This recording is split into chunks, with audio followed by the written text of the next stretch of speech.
পিতামাতা সম্পত্তির অধিকার নিয়ে নতুন নিয়ম জারি করা হলো কেন্দ্রীয় সরকারের তরফ থেকে। এবার পিতামাতার সম্পত্তির উপর ভাইয়ের কতটা অধিকার থাকবে এবং বোনের বা কতটি অধিকার থাকবে, সমস্ত কিছু আপনাদেরকে এই ভিডিওতে একদম ডিটেলসেই জানিয়ে দেব। তো অবশ্যই আপনার ভিডিওটিকে প্রত্যেকেই প্রথম থেকে শেষ পর্যন্ত মনোযোগ সহকারে দেখতে থাকুন। পারিবারিক সম্পত্তির অধিকার নিয়ে প্রায়শ জটিলতা দেখা দিচ্ছে। বিশেষ করে ভাইয়ের সম্পত্তিতে বোনের অধিকার আছে কিনা তা নিয়ে অনেকেরই স্পষ্ট ধারণা নেই। ভারতীয় আইন অনুযায়ী সাধারণ ভাইয়ের সম্পত্তিতে বোনের সরাসরি অধিকার থাকে না, তবে কিছু বিশেষ পরিস্থিতিতে এবং নির্দিষ্ট শর্ত সাপেক্ষে বোনের ভাইয়ের সম্পত্তির উপর আইন দাবি জানাতে পারেন। তাহলে বোনেরাও ভাইয়ের সম্পত্তিতে অধিকারী বলে জানাতে পারেন।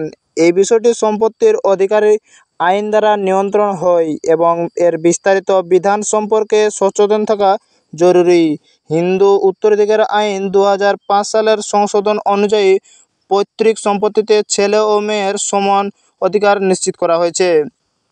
তাহলে 2005 সালের সংশোধন অনুযায়ী পৈতৃক সম্পত্তিতে ছেলে মেয়ের সমান অধিকার নিশ্চিত করা হয়েছে, অর্থাৎ একজন পিতার স্ব-অর্জিত নয় এবং পৈতৃক সম্পত্তিতে পুত্র এবং অবিবাহিত বা বিবাহিত কন্যার উভয়ের সমান অংশ থাকবে। তবে যদি বাবা মা নিজেদের পরিশ্রমের সম্পত্তি অর্জন করে থাকেন, তবে সেই সম্পত্তি তাদের ইচ্ছেমতো যে কাউকে দান করতে পারবেন। এই ক্ষেত্রে যদি বাবা মা তাদের কষ্টার্জিত সম্পত্তি মেয়ের নামে লিখে দেন, তবে ভাইয়ের পক্ষে তাতে কোনো আইনি আপত্তি জানানোর সুযোগ থাকে না। তাহলে বাবার স্ব-অর্জিত সম্পত্তির উপর ছেলে ও মেয়ের কারোই কোনো অধিকার থাকে না এবং বাবা মা চাইলে তার মেয়েকেও পুরোটাই লিখে দিতে পারে বা তার ছেলেকেও পুরোটাই লিখে দিতে পারে। লিখে দেওয়ার পর তার ছেলে মেয়ের কোনো বলার অধিকার থাকে না।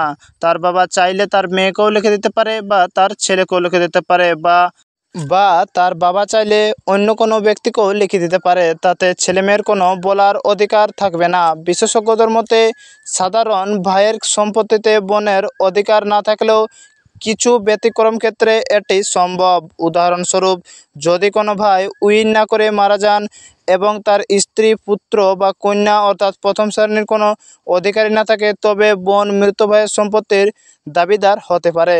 তাহলে তার ভাই যদি কোনো উইল না করে মারা যান, তার স্ত্রী, পুত্র ও কন্যা অর্থাৎ প্রথম শ্রেণীর কোনো অধিকারী না থাকে, তবে বোন মৃত ভাইয়ের সম্পত্তির দাবিদার হতে পারেন। এই পরিস্থিতিতে বোন দ্বিতীয় শ্রেণীর উত্তরাধিকারী হিসাবে বিবেচনা হন এবং তার ভাইয়ের সম্পত্তির উপর পূর্ণ অধিকার প্রতিষ্ঠিত হয়। এই বিধানগুলি সম্পর্কে বিস্তারিত জানা থাকলেও পারিবারিক সম্পত্তি বিভাজন সংক্রান্ত ভুল বোঝাবুঝি ও আইন জটিলতা এড়ানো সম্ভব হবে।